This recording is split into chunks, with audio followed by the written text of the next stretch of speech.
इधर एमपी की 29 लोकसभा सीटों की बात करें, इसके लिए सियासी घमासान की शुरुआत बहुत पहले हो चुकी है, जिसमें दोनों ही प्रमुख राजनीतिक दल अपनी अपनी रणनीति के हिसाब से चुनावी समर में कूद गए हैं। तो वहीं चुनावी जमावट के बाद मैदानी गतिविधियां भी जोर पकड़ने लगी है। बीजेपी के दिग्गज नेता नामांकन रैली के बहाने ताकत दिखा रहे, धुआंधार प्रचार में जुटे हैं, सभाएं आयोजित हो रही हैं। तो कांग्रेस भी अब एक्टिव है, लेकिन दिग्विजय सिंह और कमलनाथ जैसे कांग्रेस के दिग्गज नेता प्रचार से जरा दूर ही हैं।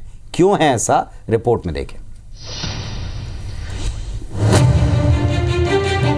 दिग्गजों का जमावड़ा, रैलियां, सभाएं और कार्यकर्ताओं की भीड़, ये तस्वीर इतना बताने को काफी है कि एमपी में चुनावी समर की रणभेरी बज चुकी है।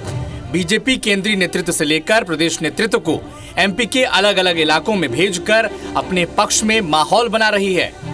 बीजेपी के राष्ट्रीय अध्यक्ष जेपी नड्डा ने महाकौशल और मालवा में दौरा कर कार्यकर्ताओं को रिचार्ज किया है, तो केंद्रीय मंत्री स्मृति ईरानी खजुराहो में वीडी शर्मा के नामांकन में शामिल हुई। ग्वालियर चंबल की कमान ज्योतिरादित्य सिंधिया ने संभाल रखी है, तो इधर सीएम डॉक्टर मोहन यादव, प्रदेश अध्यक्ष वीडी शर्मा, चुनाव प्रभारी महेंद्र सिंह, अजय जामवाल प्रदेश के अलग अलग इलाकों में प्रचार का जिम्मा संभाल रहे हैं। इधर कांग्रेस की तरफ से अब तक कोई बड़ा नेता एमपी में प्रचार के लिए नहीं पहुंचा है। प्रदेश प्रभारी भंवर जितेंद्र सिंह और पीसीसी चीफ जीतू पटवारी प्रचार का जिम्मा संभाले हुए हैं। विवेक तनखा और अरुण यादव भी एकजुटता का संदेश दे रहे हैं। नकुलनाथ के चलते कमलनाथ छिंदवाड़ा तक सिमट गए हैं और यही स्थिति दिग्विजय सिंह की है। वो भी राजगढ़ में पदयात्रा कर रहे हैं। यानी एमपी कांग्रेस के दो सबसे बड़े और पुराने नेता 2 लोकसभा क्षेत्र तक सीमित हो गए हैं।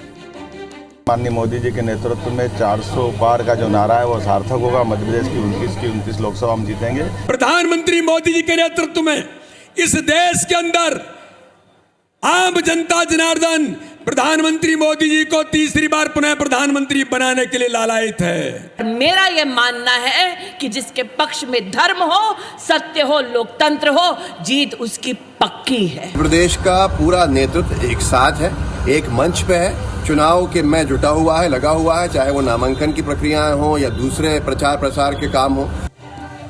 दोनों ही दल चुनाव प्रचार में जुट चुके हैं। हर वर्ग को साधने की कोशिश की जा रही है। बीजेपी के पास केंद्र और राज्य सरकार के मंत्री हैं, प्रधानमंत्री का चेहरा उनके पास है, 10 साल के गुड गवर्नेंस का दावा भी वो कर रहे हैं। तो कांग्रेस एमपी में अपने नेताओं और कार्यकर्ताओं को बचते बचाते चुनावी समर में बीजेपी को मात देने का दावा कर रही है। दुष्यंत पाराशर, IBC 24, भोपाल।